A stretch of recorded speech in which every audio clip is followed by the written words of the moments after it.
Hello everyone. So guys, आज के इस वीडियो में डिस्कस करने वाले हैं रेजोनेंस। तो बात करते हैं कि रेजोनेंस क्या है। तो देखिए, सबसे पहले तो आपको क्या है, रेजोनेंस के रिगार्डिंग कुछ इंपॉर्टेंट पॉइंट्स को देखना होगा और उसके बाद आप क्या है, जो बेसिक डेफिनेशन है उस पर आप क्या है आएंगे। तो देखिए, सबसे पहले हम बात करते हैं रेजोनेंस की। तो देखिए, सबसे पहले तो आपको ध्यान ये रखना है कि ये एक आपका स्पेशल केस है फोर्स्ड वाइब्रेशन का। मतलब जो फोर्स वाइब्रेशन होता है उसका ये एक क्या स्पेशल केस है। इसमें देखिए क्या होता है, जो एक्सटर्नल फोर्स जो होता था आपका, जो आपका एक्सटर्नल पीरियोडिक फोर्स होता था, उसकी जो फ्रीक्वेंसी है जब आपके नेचुरल फ्रीक्वेंसी के इक्वल हो जाती है तब आपकी क्या रेजोनेंस कंडीशन आती है। तो ध्यान रखेंगे, जो फ्रीक्वेंसी आपके एक्सटर्नल फोर्स की वजह से थी वो आपकी नेचुरल फ्रीक्वेंसी जब इक्वल हो जाती है तो आपके रेजोनेंस कंडीशन क्या है, एग्जिस्ट करती है। तो वही चीजें यहां पर क्या मेंशन है उसको देखिए समझ लेते हैं। देखिए, आप देखें तो आपको दिया गया है resonance is a special case of forced vibration. ये मैंने आपको ऑलरेडी बता दिया है। After that, when the frequency of the external applied periodic force on a body is equal to its natural frequency, the body readily begins to vibrate with an increased amplitude. This phenomenon is known as resonance.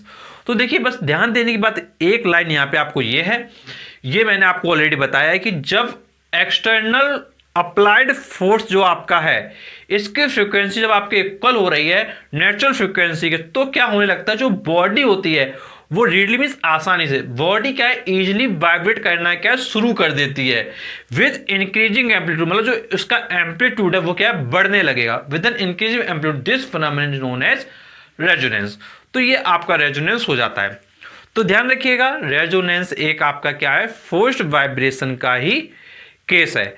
अब इसमें देखिए क्या है, इसमें जो external force होता है उसकी जो फ्रीक्वेंसी होती है वो जब नेचुरल फ्रीक्वेंसी के इक्वल हो जाती है तो फिर क्या होता है, इसमें जो बॉडी होती है उसका जो एम्पलीट्यूड है वो इंक्रीज होने लगता है और इस फिनोमेनन को हम कहते हैं रेजोनेंस।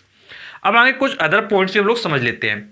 तो देखिए, कुछ अदर पॉइंट्स पर अगर हम आते हैं तो देखिए क्या है, the vibration of large amplitude. अगर जो एम्पलीट्यूड अगर बहुत ज्यादा लार्ज हो गया है, जैसे कई बार होता है ना कि भाई एम्पलीट्यूड बहुत ज्यादा हो जाता है, अगर वाइब्रेशन के समय एम्पलीट्यूड की वैल्यू क्या बहुत लार्ज हो जाती है, अगर लार्ज हो जाती है तो उसको आप कहते हैं रेजोनेंट वाइब्रेशंस। तो बोलेंगे आप, the vibration of large amplitude are called resonant vibrations. तो यहां तक तो देखिए आपको समझ में आ गया होगा। अब इसके बाद हम कुछ अदर पॉइंट्स पे फोकस करते हैं। तो नेक्स्ट है आपका कंडीशन फॉर रेजोनेंस। रेजोनेंस की क्या कंडीशन है, तो बहुत इजीली आप क्या समझ सकते हैं। देखिए, रेजोनेंस की क्या कंडीशन समझिए। Resonance occur only when the applied force cause. Resonance कब अगर करेगा, जब अप्लाइड फोर्स कॉज करेगा। किसको कॉज करेगा, किसका कारण बनेगा, forced vibration in the body.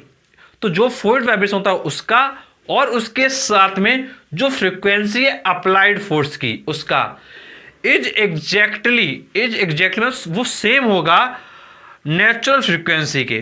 तो वही चीज देखिए फिर से हो गई, जो आपकी नेचुरल फ्रीक्वेंसी थी वो आपकी जो एक्सटर्नल अप्लाइड पीरियोडिक फोर्स था उसके इक्वल क्या हो रही थी। तो वही कंडीशन इन्होंने क्या है बना दिया है।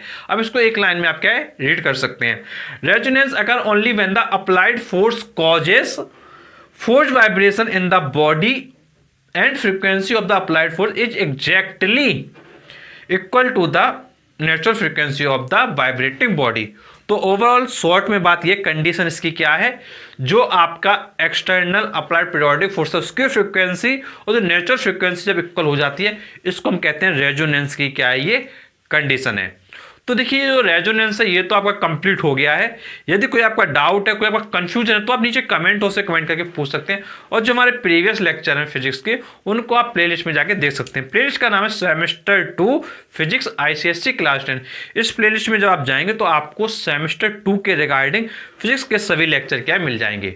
और कोई आपका कंफ्यूजन है, कोई अदर टॉपिक वीडियो चाहिए, वो भी आप हमें कमेंट बॉक्स में बता सकते हैं। तो चलिए मिलता है हमसे नेक्स्ट वीडियो में, तब तक की शुक्रिया।